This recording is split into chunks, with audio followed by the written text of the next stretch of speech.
Blog Talk Radio. Oh, it's time to get real. Oh, yeah.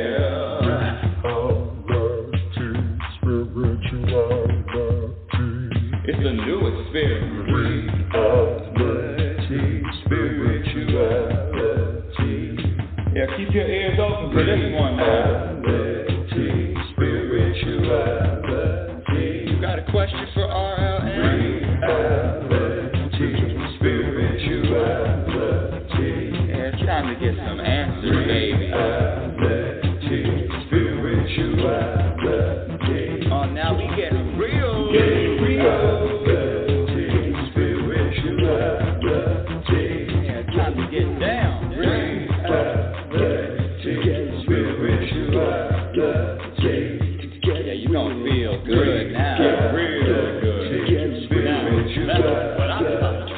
Time to get real. Woo-wee! Welcome, everybody. Welcome, welcome, welcome, audience. Welcome, listeners. Welcome to Reality Spirituality with your host, Global Happiness Specialist. That's right, I said it. Global Happiness Specialist, Inner Peace Practitioner, Oracle, teacher, and more importantly, student of the universe. Let me just say this. I am not pretending to have all the answers, but what I love to share with my audience, and I've been doing this, how long? Almost 15 years now on Blog Talk Radio. 15 years of talking. Sometimes there's guests, sometimes there's not. Usually not. 15 years of sharing what I've learned about this thing we call happiness. You know, Google this. This was, maybe it was last year, a happiness search. It's almost 2 billion searches for happiness. So I know it's a thing. I know this happiness is a thing. Or else it wouldn't be 2 billion searches. But what I share here, let me just back up. Let me give you my definition of happiness. My definition of happiness, and forgive me if you've listened to the show forever and I keep saying the same thing, just put your hands over your ears for the first few minutes. Happiness defined is the ability to vibrate peace, to have the energy of peace, regardless of what this life throws at you. The ability to be at peace and feel content, regardless of life's storms. And we're going to talk about the struggle today, and really, what is the struggle? And the truth about the struggle. I'm no different than you. In fact, if you don't tell anybody, thanks a lot, universe, don't tell anybody, but I think I get extra homework. I think they pile it on me. I mean, if I'm up here claiming I'm a happiness specialist, I just don't talk it. I practice walking it. And today I'm just going to share with you my personal, quote-unquote, air quote here, struggles with life. But before I go on, if you want to speak with me live, you can call in area code 646-564-9619. Again, area code 646-564-9619. And on Wisdom, you can always ask to join the conversation. So I gave you my definition of happiness, the ability to be at peace, feel contentment regardless of what happens. I mean,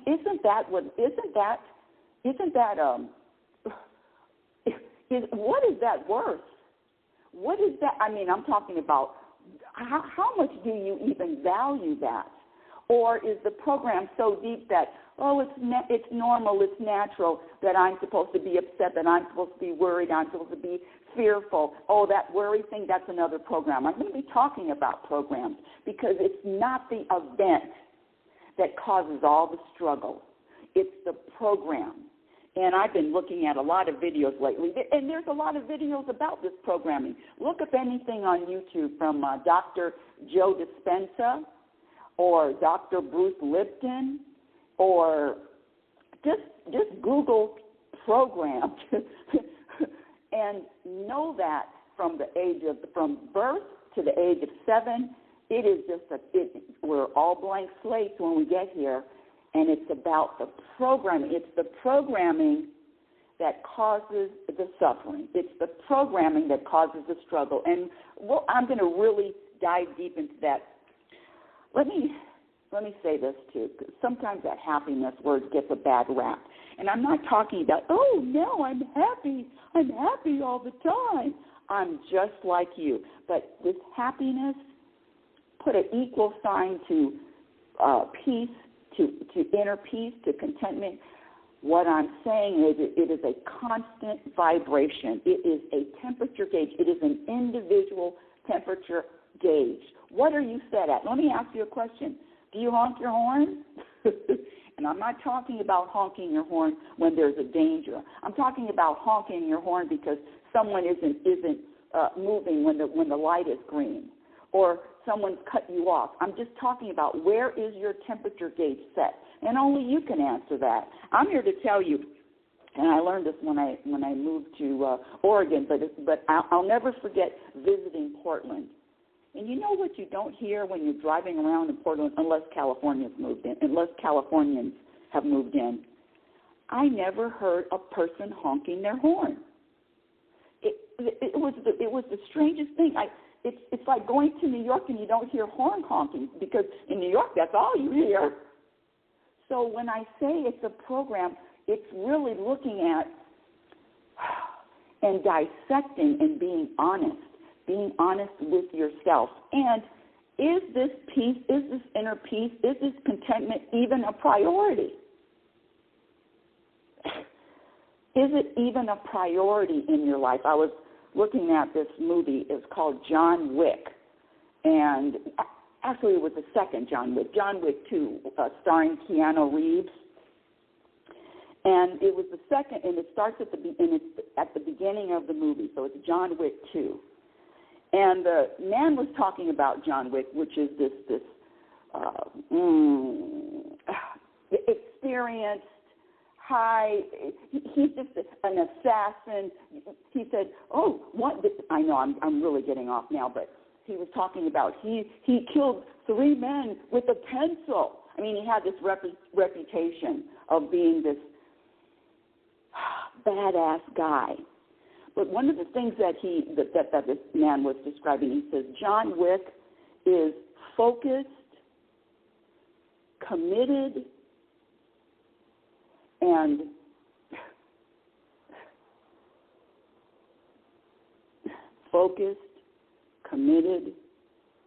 sheer will with his purpose, with his intention, with his actions. And I'm going to have to say that is the same with me. I am focused, I am committed, and I am motivated by sheer will to get to this point. Is it possible? Is it possible to be content, to feel this energy of contentment, regardless of what life throws at you? Is it possible to have inner peace when life is effed up? And the answer is yes. But don't think that it's easy, and don't think that it happens overnight. If you've been listening to me for the last 15 years, I'm not the same person. And quite frankly, this growth this more consciousness happens on the daily. Happiness specialist. Really? How can you do that? Well, what do you mean? So what is the real struggle? Let me just share with you one of my struggles. And this is just recent. If you know, I've been a fitness instructor for, almost 45 years. And I'm in this community, in this 55 and older community. Did I say that out loud? 55 and older community. And on Thursday, I resigned from teaching. And I resigned from teaching. Here's the story. And I resigned from teaching. And I love, if you've ever talked to any of my students, I love torturing. I love teaching and challenging students. It's so fulfilling. It's challenging. making jokes. Can you imagine joking while you're exercising? It takes all of the, oh, God, another exercise class. And I don't care if I'm teaching foam roller classes or if I'm teaching stand and sit and get fit chair classes or I'm teaching low-impact classes. Do you know that the universe, here we go, that the universe took that away from me on Thursday? Now, I did get the foam rollers classes back, but I'm volunteering. And see, there is a story behind why. There is a finger that I can point at about the fitness manager. And, you know, again, if I'm claiming to be a happiness specialist, then what happens? Then how do I be at peace when someone is purposefully, not someone, the supervisor, manager is purposely writing me and singling me out. And I'm not, trust me, I don't sound like a victim. I've never been a victim. But what has happened is it's a single, Rebecca, you have to do A, B, C, D, E, F, G. Now I'm 67 years old, teaching almost 45 years. There is, and I don't know if this is, scratch this, I'm going to say ego or not, I am not going to allow anyone to mistreat me or to treat me like I am a slave. It's just not going to happen. I will give up anything for peace. I will give up anything and anyone for contentment. Talk about committed, focused, and sheer will. That's how deep this peace is important to me. And so here we go. It is, honestly, it is a EEOC complaint that I'm going to have to file. And if anybody knows about EEOC complaints, it is a complaint for, number one, selective enforcement. That means treating someone differently than you treat everybody else, which is a thing, and discrimination. And you know, if you know me, this is not the route that I would ever take, ever. But the universe, and I say universe, some people use the term God, don't like that term. Some people don't like the term God. Some people don't like the term universe, source, invisible, intelligence, spirit, whatever term you want to use is okay by me. Because words in my life don't have any power. It's the energy and it's the vibration behind it. I hope I'm not yelling at you because I'm really passionate about this. I'm really passionate. And when you do know, if you've listened to me, you know that that's all I'm passionate about. Scratch that. Not all I'm passionate about, but that's the top 5. And the other one is being an exercise instructor. There is just so much I gained from that, including living in the present moment. You know, when you're teaching an exercise class or even the show, I'm in the present moment. Can't help but be in the present moment, live in the present moment. So that's an ongoing. Here we go. That happened on Thursday. Now I have no cardio classes, and now I've got to file a complaint, EEOC complaint, against this person who has, I promise you, I surrendered to a lot. I let go of so many things, and especially at 67. Oh, in my 20s, in my 30s, in my 40s, I was looking for a fight. I was looking for it. Yeah, and especially a perceived, I got air quotes here, a perceived injustice. Can I shout out to the attorney that finally this week I will be on Facebook Live telling that whole story from the beginning to the end. I'll let you know if you follow me on social media. either Twitter or Instagram. My Twitter is RL Norrington. My Instagram is Reality Spirituality. Facebook page, Reality Spirituality. I will be posting where I am going to be live telling that whole story. It's been 5 years, and guess what? It's still going on. This attorney, his name is Sean Tanko. He's a probate commissioner in the Clark County in Las Vegas. Oh, yes, it's all going to be laid out with all of the exhibits, all of the evidence, and photos, and trinkets. Anyway, I have that to look forward to. After 5 years, one of the practices, when I say happiness is it, well, I didn't say that yet, but happiness, and let me add this, happiness, inner peace, contentment is a practiced skill. Practiced skill. So can you imagine for 5 years going back and forth with one attorney, and this man still has partial of my family's inheritance? Not just for me. I've got a brother, and I've got a nephew and a son. He's been holding on to and it's not a lot of money, maybe a couple hundred thousand to be divided up in 4. But for almost 5 years, and part of the practice, who's to blame for any of this? Is it my mother who gifted the house to the handyman? Is it the handyman? Is it the attorney? No, none of it. This is a tough one. This is hard to wrap. Trust me, it's tough to wrap my little. It used to be tough to wrap my little brain around it. But whatever is happening in your life is happening for a reason.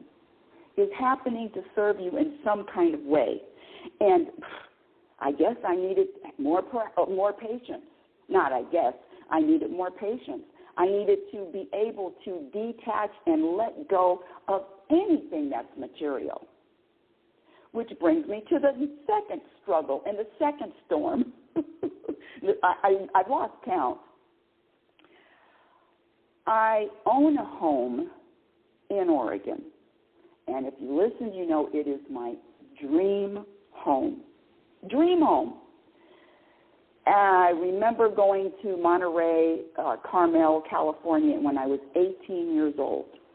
And when I was younger than that, our family trips, our family vacations were always to Yosemite. Always to Yosemite. And if you've never been to Yosemite, it is, well, it's different now because it's really crowded, but that's back in the, what was I, 60s, 70s? Yeah, I think the last trip was in the 70s when I was a teenager. It is the most beautiful place, one of the most beautiful places that I've ever been. And so I've had this Yosemite, Monterey, Carmel, California. I'm a forest kind of girl. I love trees. I love mountains. And I love rivers, running rivers. I love to hear the sound of a running river. And do you know that in 2017, I purchased a house in Oregon that was, I call it the tree house, that was surrounded by trees. On the first floor, there are 13 windows, and I don't mean little windows. I mean these huge wall-sized windows, 13 of them. I had to have them cleaned I try to have them cleaned every 3 months, 4 months. It was pretty reasonable, maybe about $250, $60. And the second floor had another set of 13 windows. In the middle of, and this house was a custom-made house. It's a custom-made house with a running creek in the backyard. I could hear the creek from my bedroom in the evening. I went to sleep only during the winter because in May, June, July, August, the creeks dries up during the summer.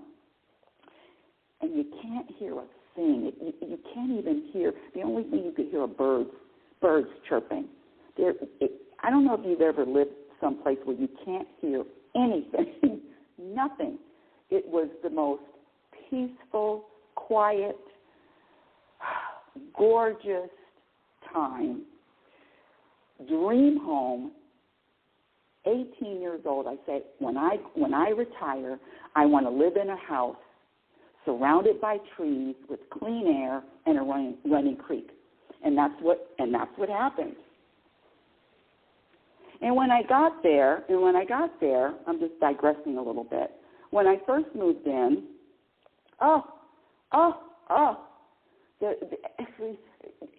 decorating, every picture, every piece of furniture was hand-picked. It was the most beautiful place I had ever lived in my life. And I was by myself. I left California all by myself. Didn't know one person. Not one person lived in the middle of a forest in this very, very small town with 24,000 people. 24,000 people. No lines at Costco. No lines at the DMV. I mean, you go to the DMV, you pick a number, you're served in about 3 minutes. It was heaven. Clean air, no traffic, and anywhere in that town you can get from your house to Costco. Anywhere in 15 minutes. In fact, they didn't even have a Costco. It was maybe 12 years before I moved in, they built a Costco. And that's how small the town was. Oh, yes, peace. That's it. That's for the rest of my life. Yes. I do have a point. When I first started living there, and I settled in, nestled in, oh, great, oh, the creek, oh, the wild, man, I was actually afraid of all the wild animals. Oh, to walk out and there was some deer or a bat or a lizard. Oh, my God, I was just jumpy all the time. But I got over that after probably a year. Anywho, I remember when I was just there after all the newness, I started thinking, why am I here? I gave everything up. Here we go with the stories. Now be very, very mindful when your ego or your lower consciousness tells you stories. Why am I here? Why am I here? And I remember every 2 or 3 months asking my best friend, what did I do? I left everything. I would cry. I probably cried, not every day, for maybe 6, 7, 8 months. And why am I here, universe? I'm all by myself. Okay, great house, thanks. Thanks for the creek. But why am I here? And I was struggling back and forth with that. And finally, my best friend told me, he says, you don't have to stay there. Just because that's your dream home, you could sell it and come back. Move back to California, where your family and your friends are. The experiment is over. Move back. And I kept crying and asking the universe, why am I here? And finally I got an answer. And the answer was, you outgrew California. You have more growing to do. In the middle of the forest, all by myself, I had more growing to do. Don't think that your external circumstances dictate how peaceful or how content you feel. I'm a living proof. Don't think that a running creek and a beautiful custom home with African mahogany doors and wood floors and walnut staircases, fireplace, don't think, did I say 13 windows downstairs and upstairs? Don't think that is going to bring any peace or contentment. I sure thought so. But it's nothing external that is satisfying. At least I'm talking about long satisfaction. I'm talking about constant. I'm talking about continual contentment. And after 4.5 years, guess what? The universe said, it's time for you to leave. What? Leave? but I could feel that it was time for me to leave. And so I rented the house. The house is currently rented, and that house that's rented is covering the rent that I'm paying here. Well, guess what happened about January, February. And you know, this is another thing I want to say. When your intuition, when you have an inspiration, or when you have a little nudge, don't ignore your intuition. Well, how about this? Practice not ignoring your intuition. Practice trusting that voice. Practice trusting that intuition.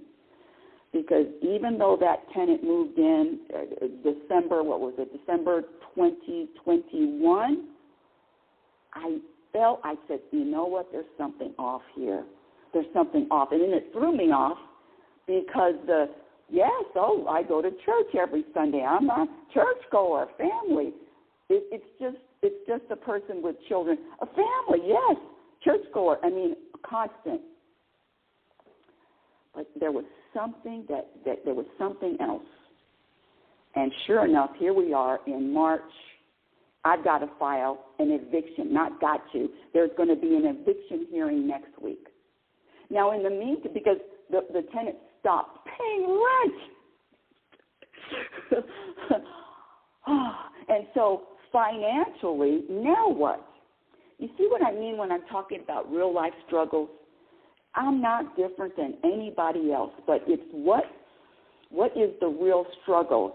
Do I trust that everything is going to work out, everything is going to be in order? Well, my neck and my back is this tight.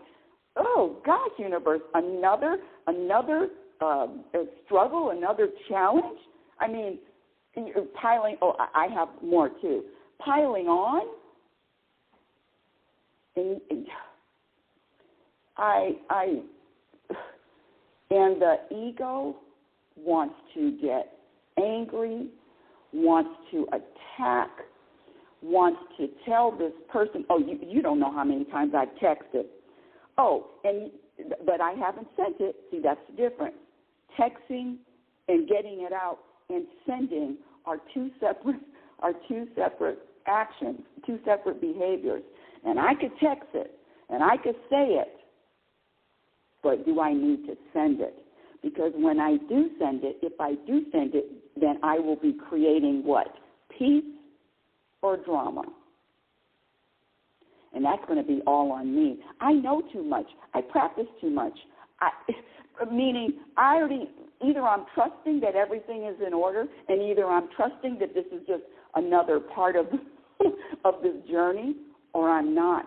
Either I'm struggling and saying either I'm resisting and saying something's wrong, or I'm accepting. In fact, there was a woman that called me. You know, I get these calls on the OWL app, and people call and ask for, I don't want to say guidance. That's not it. How about this? Perspective. They call and ask for a different perspective. Oh, by the way, if you want to speak with me live, the number to call in is area code 646-564-9619. Again, area code 646-564-9619. And just press the number 1, and or wisdom you can ask to join the conversation. Where was I? Oh, Lord have mercy. Where did I leave off? I know you remember. Is it I'm either trusting or, okay, I remember. So someone called me this week, and they were saying that their struggle, especially when these storms hit. I've got storms. I have storms just like you. But what is the practice when in the middle of the storm? So I just told her, I said, the first practice is acceptance. The first practice is to accept whatever is happening in the moment. That's it. Accept it. The second part of the practice is to surrender. Surrender to whatever is in the moment. Just surrender, as opposed to resisting. This shouldn't be happening. Somebody that claims to go to church every Sunday is now has to be evicted? Huh? I've never had to be evicted from any place. I mean, if I am paying rent right now. Well, let's see. No, I am paying rent right now, and my rent is paid right on the first. I'm one of those, quote, responsible types. And I'm not going to say that I'm better than anyone else, but that's just a little bit of my makeup. One of those responsible. You're going to get your rent on time. So now I have to evict somebody, and they're in a different state. Thank goodness I have a property management team, which that's another issue. Anyway, so now there's an eviction that has to happen, and I am also, the house that I purchased is on the market. It's on the market. I'm selling it. There is absolutely not one thing that is material, that is in this world, that I can't let go of. Not one thing. Even, I can almost start crying now, but it wouldn't be because of this story. Even, it's because of the truth. Even my dream home. It's on the market, but guess what? The tenant that I'm going to have to evict, that has to be evicted, and you know evictions just don't happen. Oh, you're out. No, there's time. Who knows how long that's going to be? But guess what? Selling the house. In fact, that's one of the reasons that this tenant is just who knows. Scratch that. I'm not pretending to know a reason. But you can put 1 + 1, 2 + 2 together. And I even offered, I said, would you like to buy the house? Oh, I would love to buy the house. But no, that wasn't true either. Can you imagine trying to sell a house without indoor photos? Because the tenant won't allow anybody to go in the house. Can you imagine trying to sell a house without an open house? Because right now the tenant is not allowing anyone to enter the house. I know legally can't do that, but that takes another 90 days to go and file something to be allowed back into the house. Not 90 days, 90-day notice. All of it requires, you have to follow the law. You can't just get someone out and kick somebody out. Let me take a deep breath. What is my point? It's what are you practicing? What is your practice when life hits you with these storms that inevitably happen? Are you open to, do you trust that whatever you are experiencing is there for you to experience? And do you trust and know that what the universe has planned for you, what the universe has in store for you on your journey cannot be changed, cannot be, scratch that, not changed, cannot be avoided. Cannot be avoided. So if I'm running around here claiming, I'm not claiming, I am the global happiness specialist, walking it in the middle of the storm and still feeling that energy, that vibration of peace. It's a practice. And if I can do it, you can do it. So let me get back to the first practice: acceptance, surrender, trust, and I mean blind trust. Repeat. Acceptance of the moment, surrender, trust, repeat. So when those stories, the stories in my head that say there's something wrong here, there's something that needs to change here, there's something that my ego tells me something needs to be different, I just know that's not the truth. I practice witnessing those stories, witnessing those doom and gloom, bad news stories. And so it is a practice of separating yourself from the story. For what? For what purpose? Who are you really? You are conscious energy in human form. Conscious energy in human form. Here to experience whatever life, whatever is on the agenda. Whatever is on the agenda. And that is the struggle. So the struggle is your perception, your perspective, your perception that something is wrong.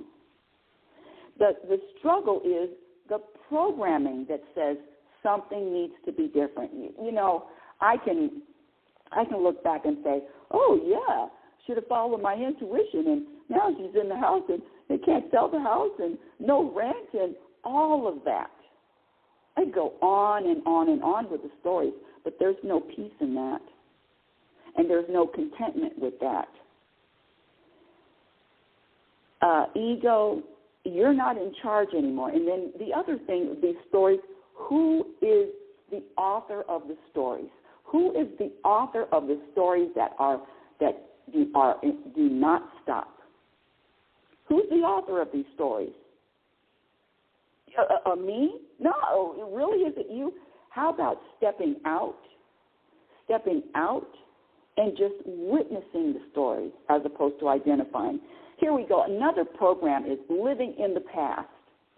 How many of you? I know this is an epidemic. Talk about COVID.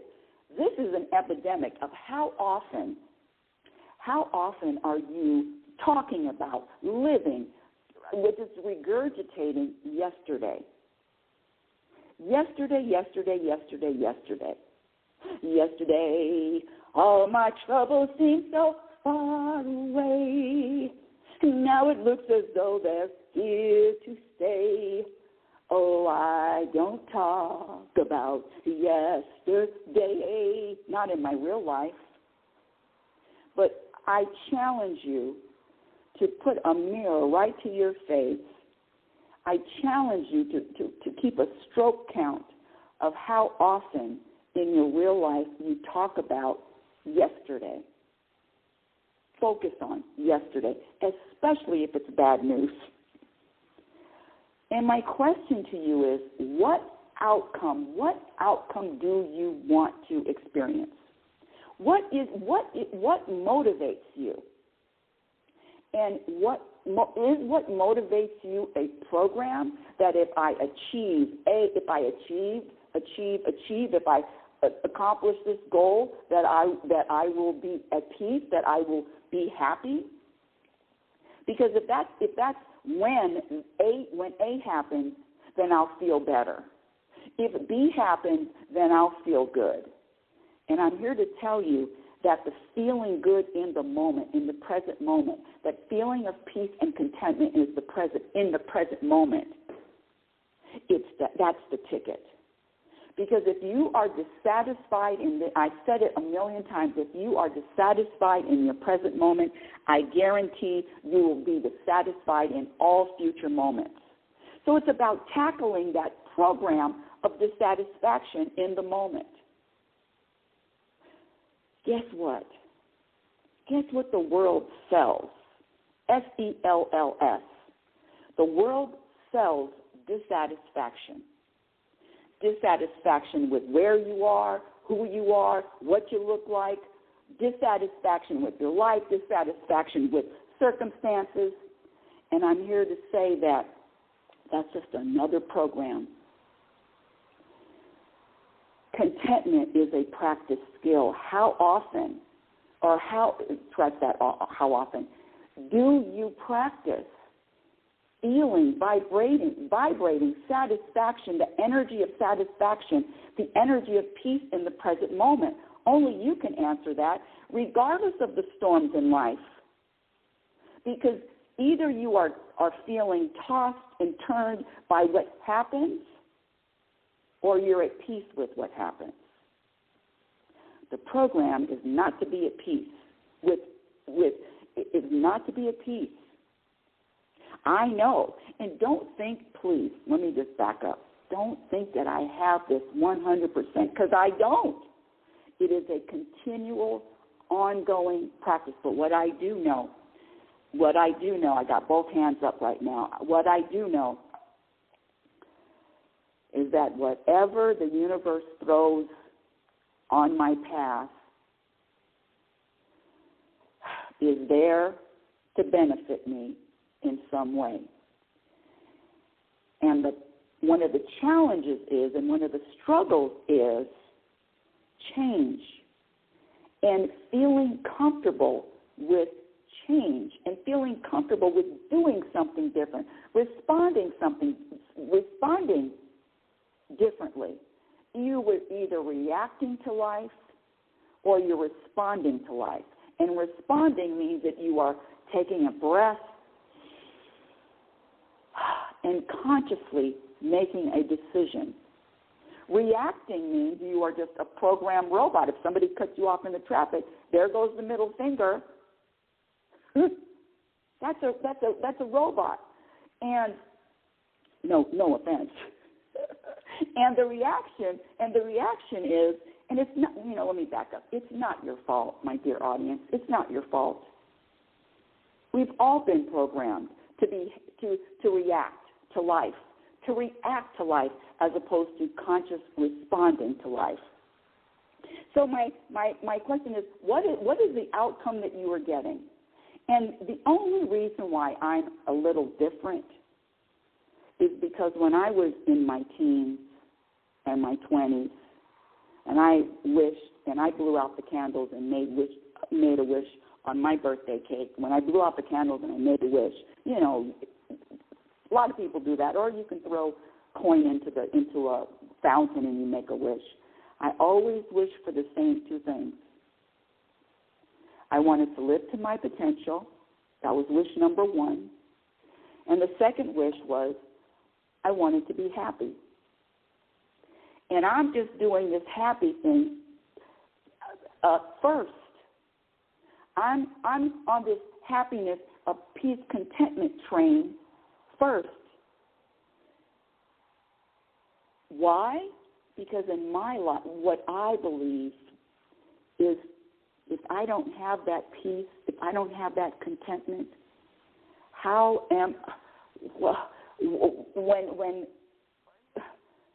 if I don't have that peace and I don't have that contentment first, what good is everything else? What good are my accomplishments? That's why you see a lot of dissatisfaction with six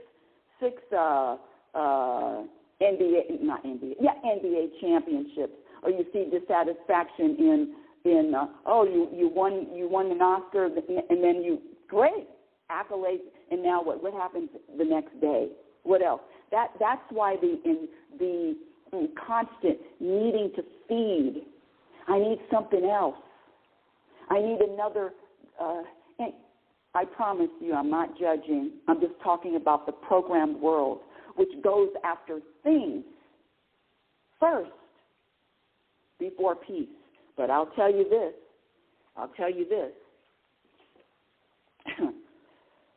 What a great segue. Google the 5 most common regrets of the dying. What? The 5 most common regrets of the dying. These people that have weeks to live, days to live, months to live. It was done by a hospice nurse. Her name is Australian, Bronnie, spelled Bronnie, Ware. 5 most common regrets of the dying. 1 foot in the grave, and they're talking about what they regret. And there's 5 that kept coming up over and over and over again. Number 1, I wish I had pursued my dreams and aspirations and not the life others expected of me. Number 2, I wish I didn't work so hard.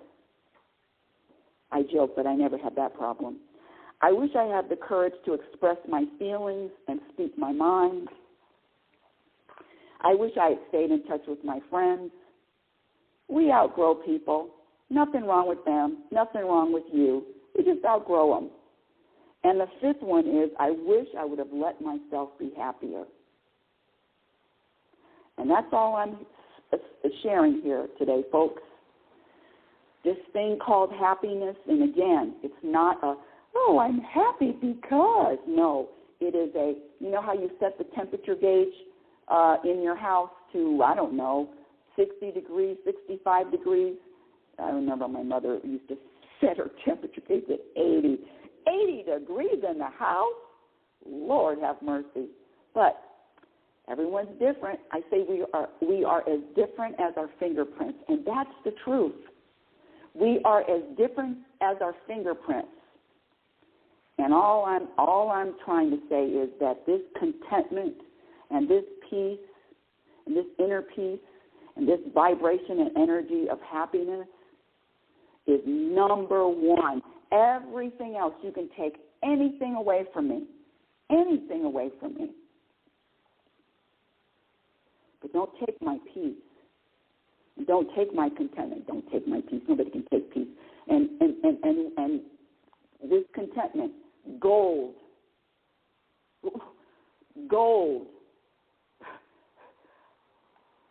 I mean, let's go. 500 million shots of contentment, or $500 million. I don't even have to think about it. I don't even have to, not even a question.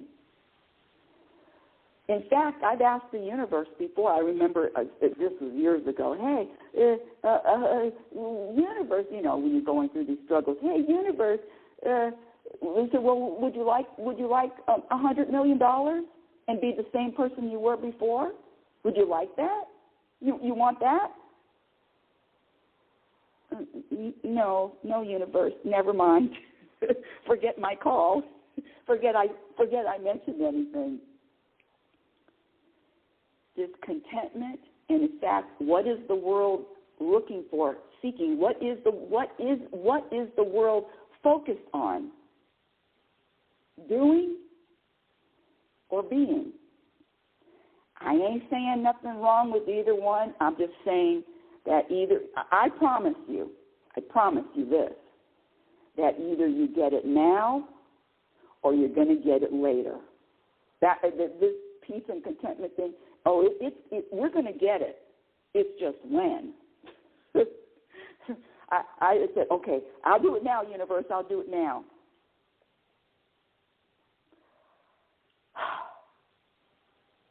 Let me just share with you one of the biggest practices and struggles that the universe has placed in front of me. And don't think that I'm up here, oh, I'm happy, I'm content all the time. No. But see, the story is, we are human. And with all of that humanness, we are going to experience a lot of different emotions. And some of those emotions and feelings feel really good. Yay! Whee! And some of them just don't. Very uncomfortable. No, if I would have had a choice, do you think I would have wanted to struggle at all ever? So there's a difference. Okay, let me break it down even more. There's a difference between wanted moments and unwanted moments. And I'm going to speak for myself. The struggle is an unwanted moment. The challenge, the struggle, is an unwanted moment. At least it's unwanted by my ego. No, don't want to experience that. No, thank you. I'd rather feel good. I'd rather feel content all the time. And trust me when I tell you, even as a happiness specialist, inner peace practitioner, that's this contentment. How about this? It never leaves. The contentment is always there. The connection is always there. Even when I'm getting tossed and turned, tossed and turned by life, even when the hurricane is lifting up the house. Dorothy, Dorothy, Dorothy. Na-na-na-na-na-na, da-na-na-na-na-na. That was the scariest time. I'll never forget that. But that's one of my favorite movies. Good lessons, very good lessons. Back to the storm. That's where the practice comes in. You only know someone when they're challenged. It's easy to be happy and to smile when there's no challenge. Who are you when you're challenged? Speaking of challenges, let me give you another one. Funny that the universe always gives me these financial ones. If you've listened, I've been trying to get my website updated since December. Went into contract with someone, gave them a deposit, and do you know,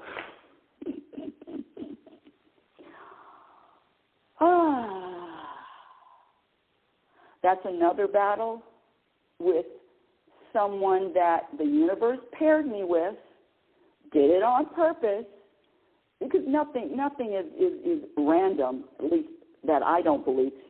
Random.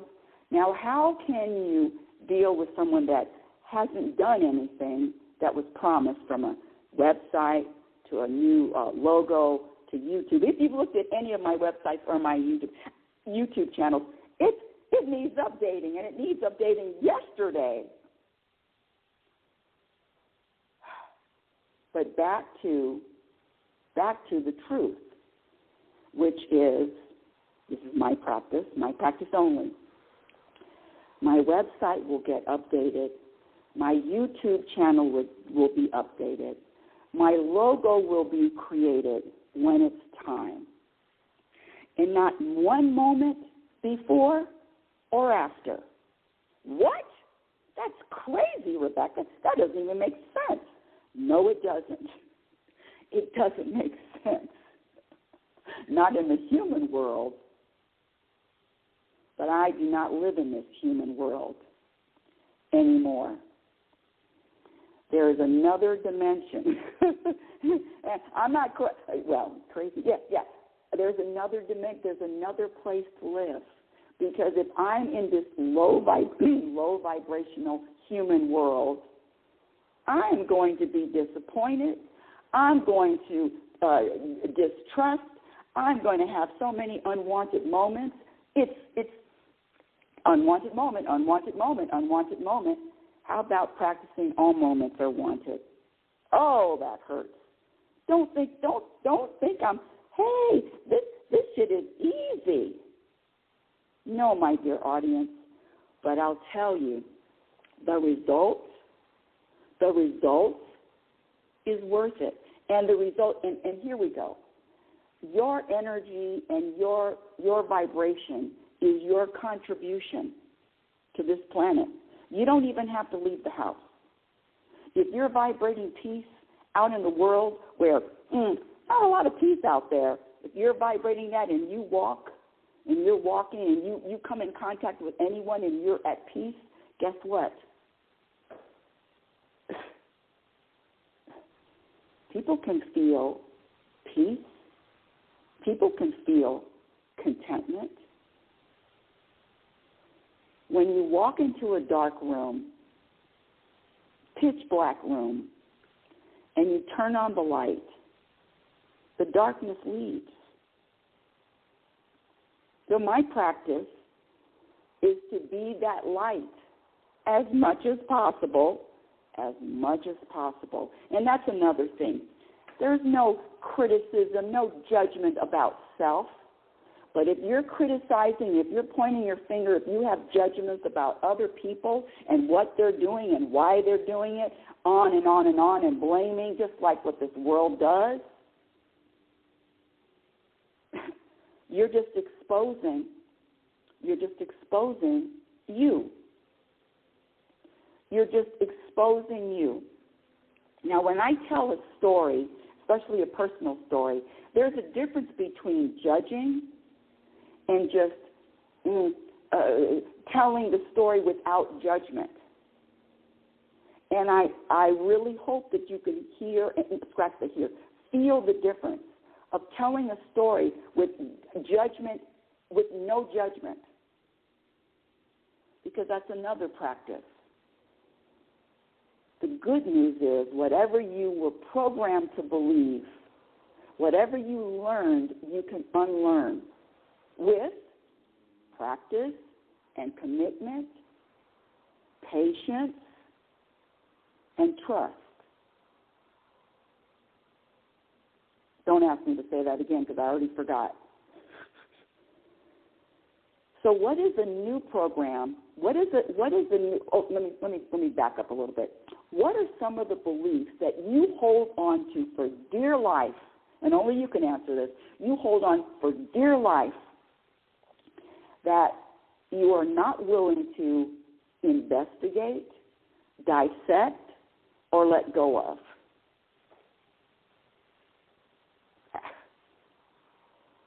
And that is one of the key practices, is to really go within and be honest. I say you don't have to be honest to the world, but definitely honest with self.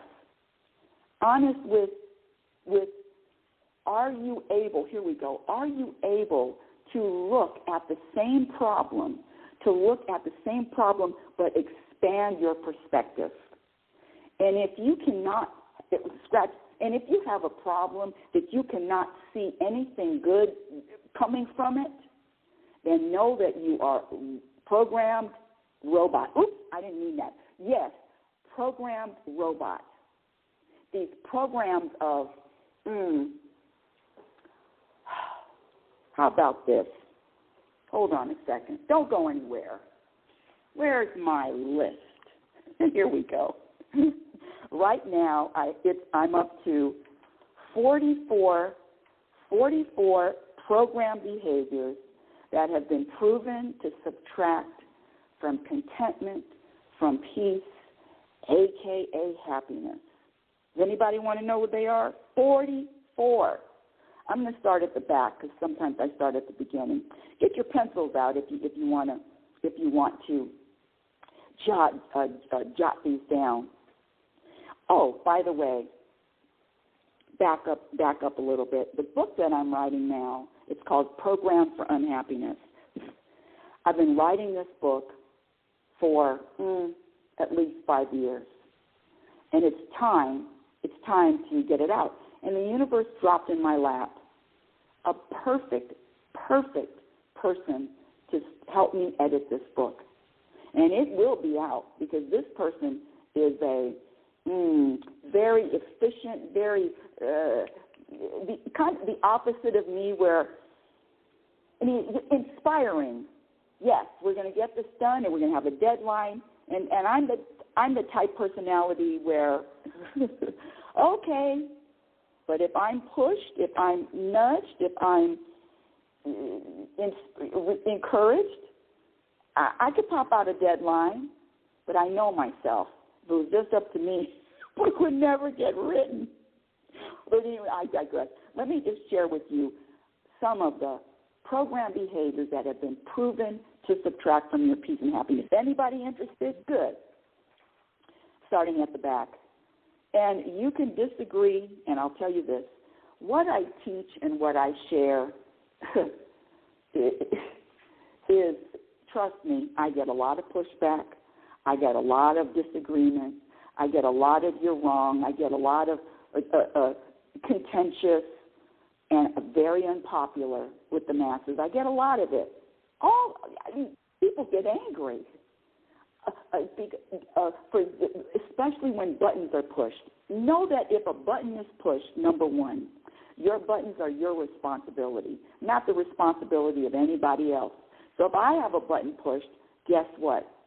I know it's on me. And in fact, I didn't even realize this, but how many of you out there have problems with customer service and being on hold and going through the prompts? Oh, it's been, decades for me. Customer service, it's inevitable.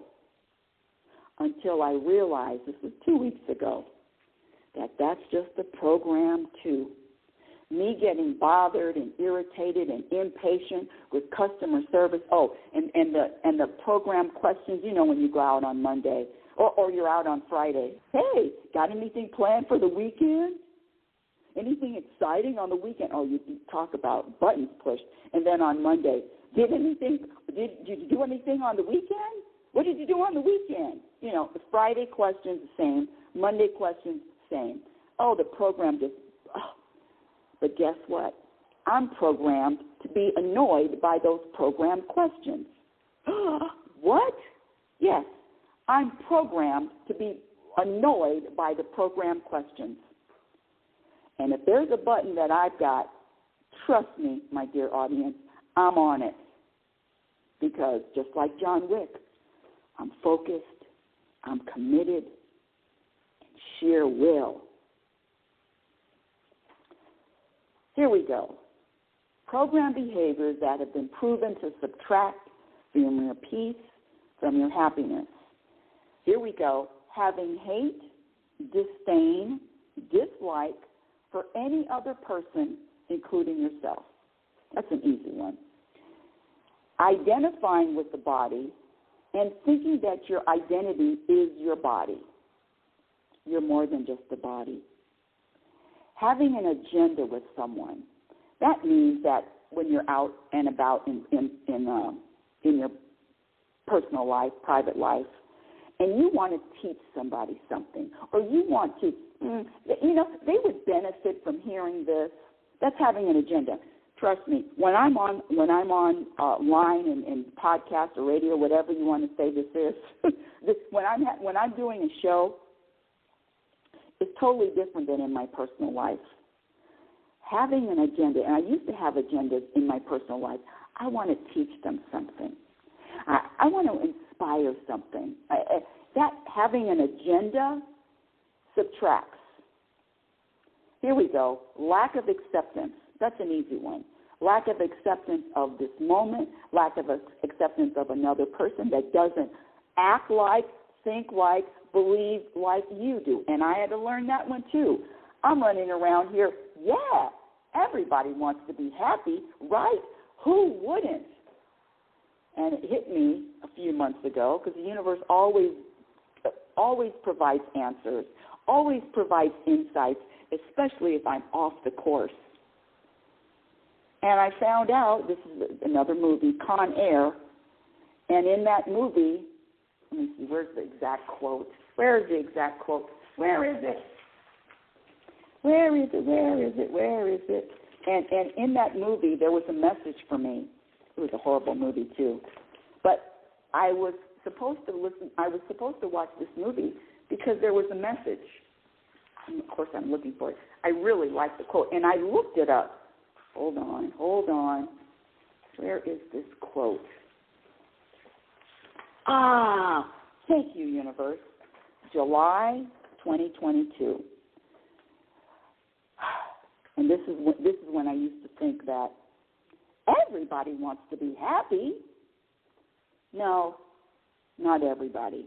And the quote is, and this is talking about a prisoner, this man who was really a murderer, rapist, all of that. And he was described as, now he's so filled with anger that moments of levity actually cause him pain. Gives him headaches. Happiness for that gentleman hurts. Now he's so filled with anger that moments of levity actually cause him pain. Give him headaches. Happiness for that gentleman hurts. Do you know that before I saw that movie, I'm thinking, yeah, sure. Everyone wants to be at peace, feel peace and happy. No, they don't. That was very enlightening to me.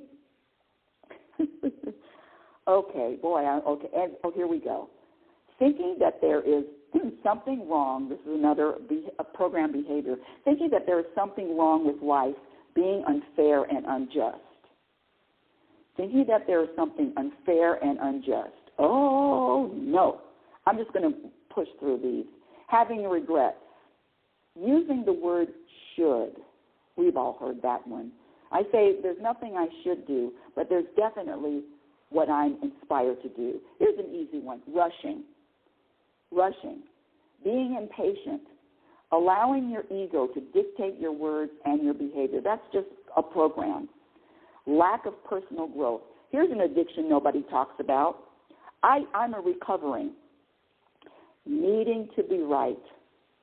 If you knew me in my personal life and you disagree with anything, it's probably going to be one sentence, maybe two, maybe if you caught me on a day where I'm not filled up with fuel, maybe you'll get 3 sentences back. But after that, I surrender. You can be right. You can be right.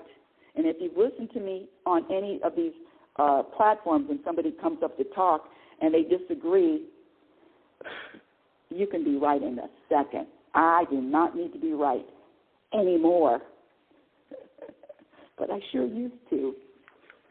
One of my father's jokes was, what did he say?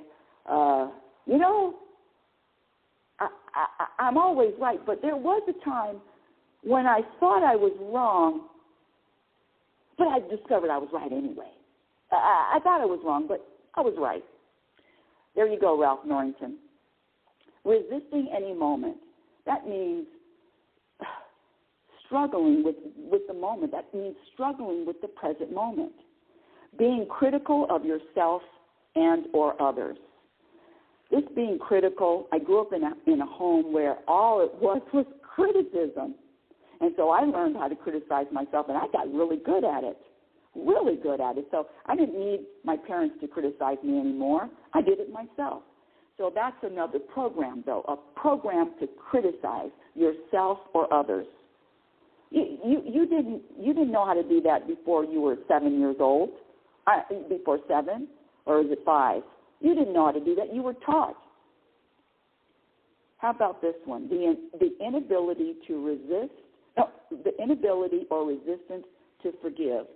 Let me be really clear. That's the same thing as holding a grudge. How many of you out there are holding grudges? Raise your hand. No. Raise your hand. Come on. Talk about queen. I was the queen of holding grudges. Oh, I was proud of my record for years. What I told you, this attorney, the guy that has a huge amount of my money as a deposit, the handyman, the woman that has to be evicted from the house. I'm not holding any grudge. There's 0 grudges. And in fact, this is going to sound really crazy. I could have lunch with any of them. I'm not paying for it, but I could have lunch with any of them. That grudge, it's just like drinking poison. You might as well just pour yourself a cup of poison and drink it. But there's that whole program. My father taught me how to hold a grudge. I remember both of my parents in the house and neither one of them speaking. That's what I'm talking about. Oh, the silent treatment. Don't think that you can say you love somebody and then give them a silent treatment. That's not love. Or whatever you want to say. That's not love, and you know it. Giving somebody the silent treatment is punishment, manipulation, and trying to control. How do I know that? I used to do it. Used to be good at it too. Holding a grudge. I'm not holding a grudge against the manager that I had to resign. I'm not holding a grudge against the attorney. None of it. But the program says to hold a grudge. But the problem is that holding a grudge, you are poisoning yourself slowly. Not them. You drinking poison has no effect on someone else. This is a tough one, but here we go. Assigning a label to an experience. Assigning a label. That means this is good, this is bad, this is happy, this is sad. All of these labels, all labels require a judgment. All judgments subtract from your happiness. I know the world describes and assigns labels, and I'm here to tell you that that's subtracting from your contentment. Well, what do you do? Good, bad. How about life is just an experience without a judgment? This life is an experience without a judgment. I'll be damned if I put a label on it. Oh, that goes back to, I'm having a good day. I'm having a bad day. I'm having a day. I'm experiencing a day. That's a practice that requires a little bit extra homework. Fear, that's another program. Worrying, oh boy, raise your hand. I already know. Come on. How many of you out there worry? That's another program behavior. You did not pop out of the womb knowing how to worry. And the only reason why anyone worries, number one, is they're programmed. They were taught. And number two is they don't trust.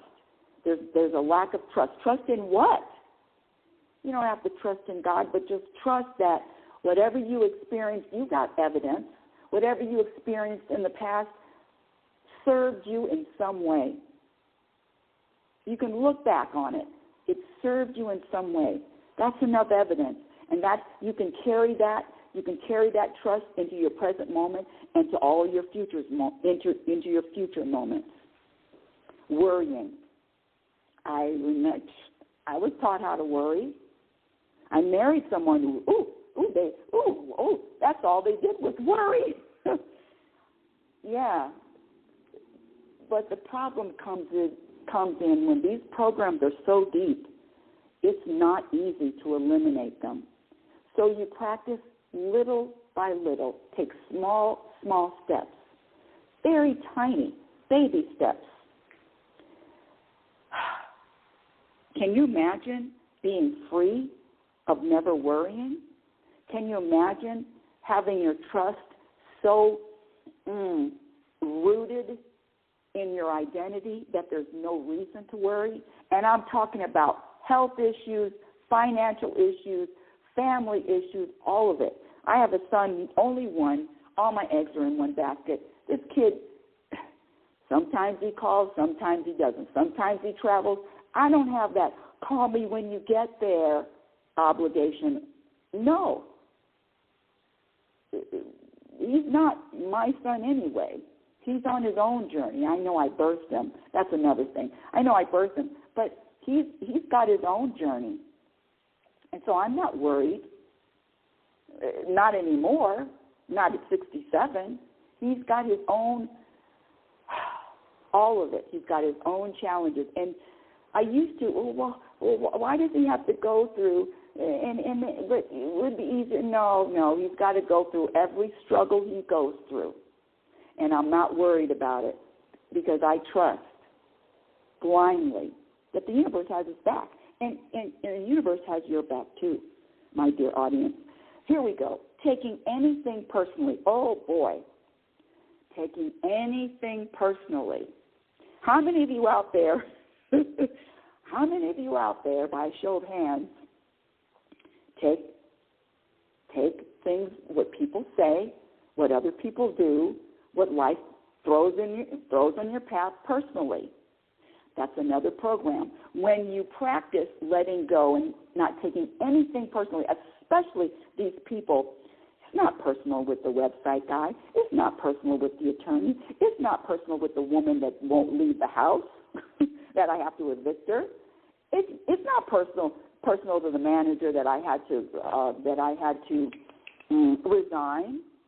It's not personal. It's part of my journey. But this world teaches, take it personally. This world teaches that what somebody else says and what somebody else does can affect your vibration, can affect your peace, can make you feel a certain way. That's what the world teaches. I'm telling you, you're more powerful than that. Not telling you, that's just the truth.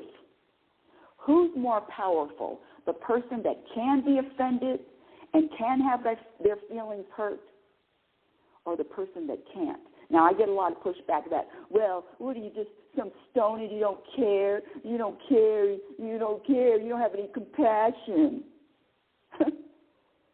That's another statement that's always thrown back at me. And I'll have to tell you that I trust that everybody's on their journey, and if I'm in anyone's presence, you're going to get nothing but kindness from me. Even if I'm fighting back, meaning even if I have to send an email, even if I have to file an eviction, even if I have to file an EEOC complaint, it's not done with any extra energy of, I'll get them, I'll show them. Why? It used to be like that. Don't tell anybody. Why? Might as well shoot myself in the foot. Shout out to Plexico Burris. That's a football reference. Let me get back to the list. Taking anything personally. How about this one, being embarrassed? How many of you can be embarrassed or get embarrassed? That's another program. And the only reason why you're embarrassed is because you care about what someone else thinks. You care about what someone else thinks. Complaining, that's an easy one. It's pretty difficult to feel content, to be at peace, to feel happy at the same time and complain at the same time. So stop complaining. And what is that? Complaining. I'm not around. And this is another thing. Know your audience. If somebody is around me and they're complainers, I'll be around them for a minute or two. But now that I know my audience, you think I'm spending a lot of time with a complainer? No. Nothing wrong with complaining. I just choose to spend my time in a different type of energy, around a different type of energy. And a lot of times that means just alone.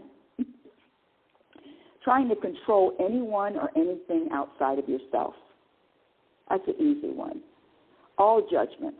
Living in the past, living in the future. Here we go. All expectations. All expectations. Expecting something from someone else, or expecting a circumstance, or having an attachment to an outcome, or expecting an outcome. You want to get rid of all your disappointment and heartache for the rest of your life? Eliminate all expectations. And you know I get a lot of pushback on that. This is what I always hear. That's hard. Oh, it's hard. Well, when you make a commitment to contentment, it's not hard. It's a practice. Well, it's a hard practice. But like anything else, anything that is worth, when I say happiness, contentment is a practice skill. These professional athletes, they're constantly practicing. An artist, musician, a chef, gourmet chef, practice. Landscaper, painter, practice. Speaker, practice. Editor, practice. What are you committed to practicing? What is important to you?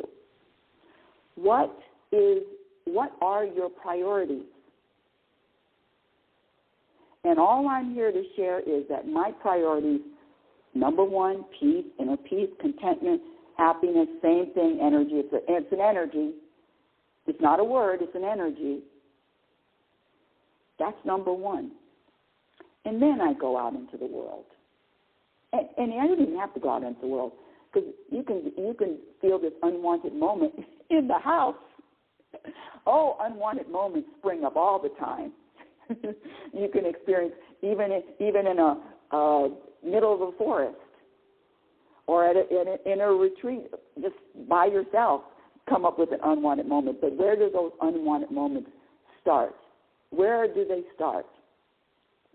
From a program. And who authors the program? Let me just say this.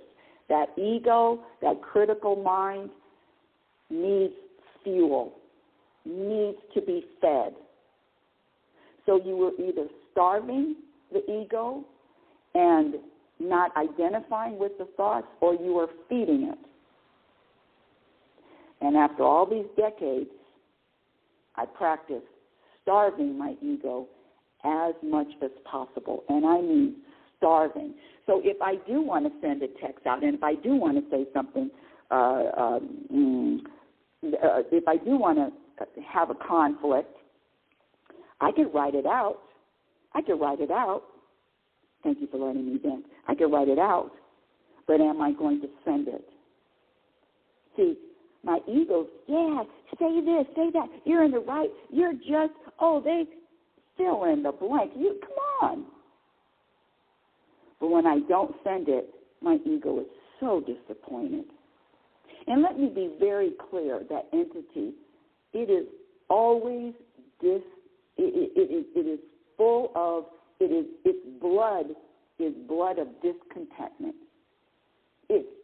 Every cell is discontented. You know what I'm talking about. And so the question is, who's driving? Who's driving your car? Who's steering your ship? Who's in charge of your decisions and your behaviors in the moment?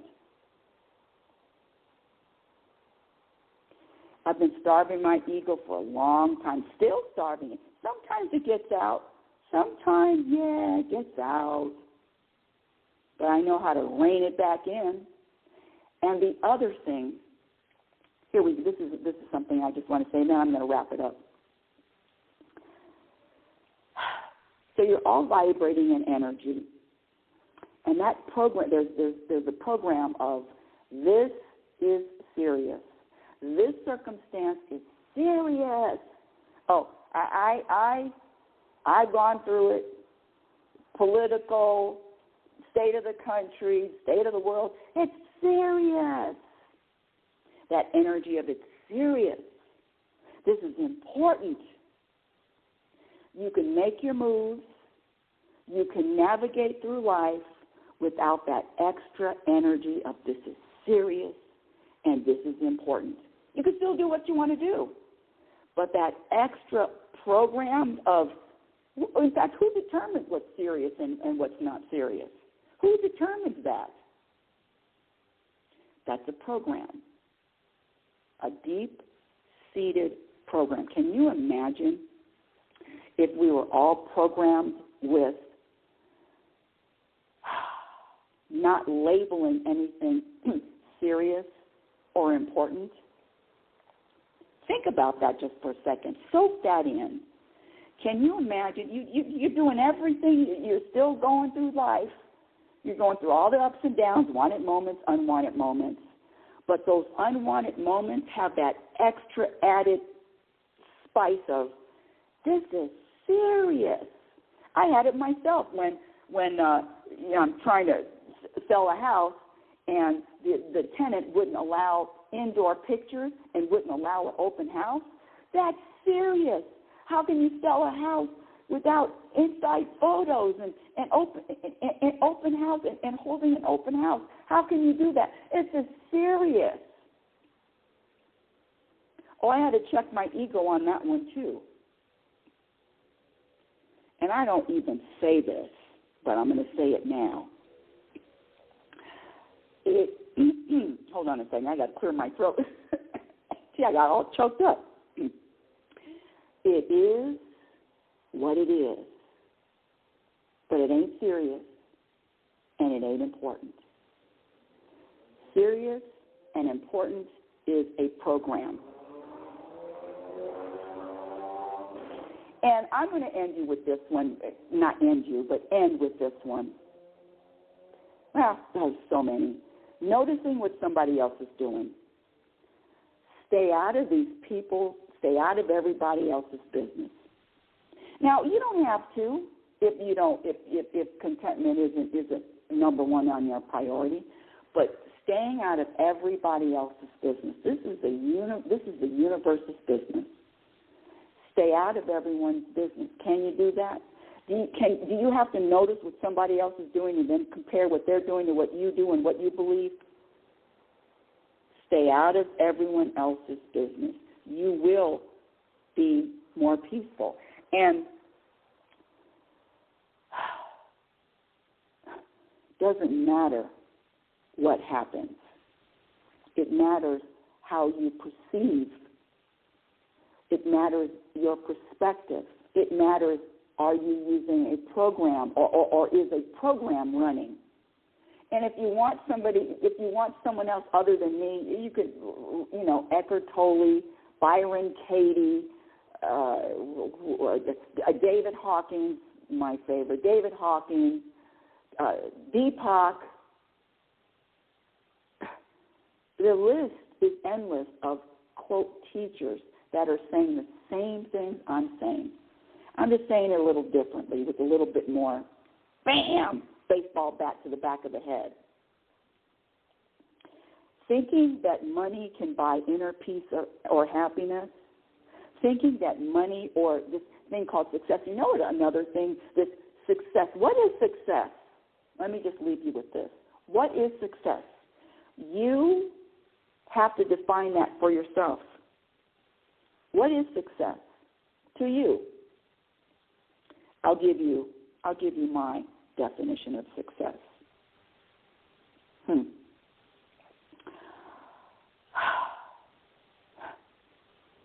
Being able to smile, to joke, to laugh on my deathbed. That's it. Smile, joke, laugh.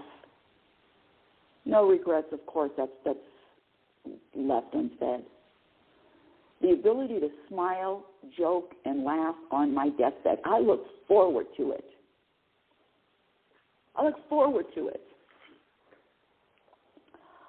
Whew.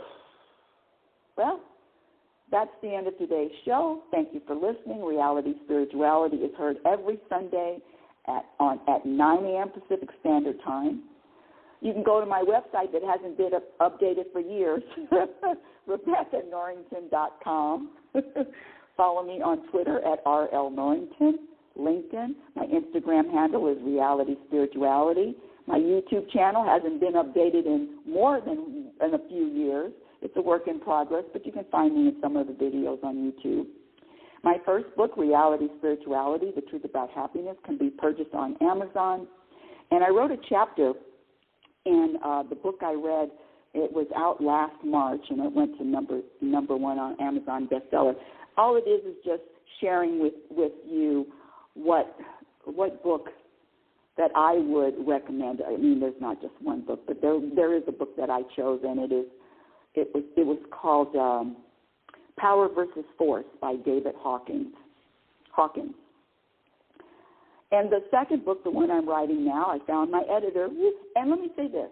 Yeah, I found my editor, but am I expecting that he is going to be the editor? Not until it's done. No expectations, because that's the way the universe works. No attachments to outcomes, no expectations, letting go of all of that. Everything is in order. And so until next week, my dear audience, I want you to remember who the hell you are. You are a physical extension of the universe. Your conscious energy, which is always evolving, always changing, and always growing. Love is patient, and love is kind. Be patient, and be kind to yourself by accepting yourself in every moment. Be your own best friend. And remember, you cannot have a happy ending to an unhappy journey. That's a quote by Abraham. That's the only quote that I quote by another source, which is, remember, you cannot have a happy ending to an unhappy journey. It is about the journey.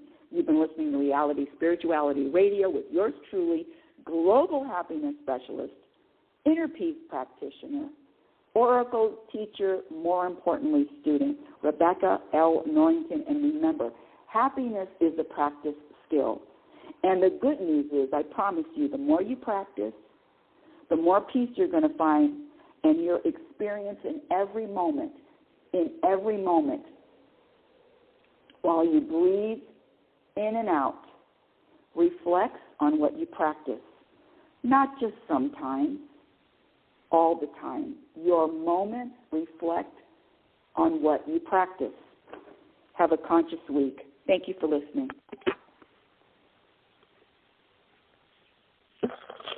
Oh, it's time to get real. Oh, yeah. It's a new experience. Spirituality. Yeah, keep your ears open for this one now. Spirituality. You got a question for RLN? Spirituality. Yeah, it's time to get some answers, baby. Spirituality. Oh, now we getting real. Spirituality. Yeah, it's time to get down. Spirituality. Yeah, you gonna feel good.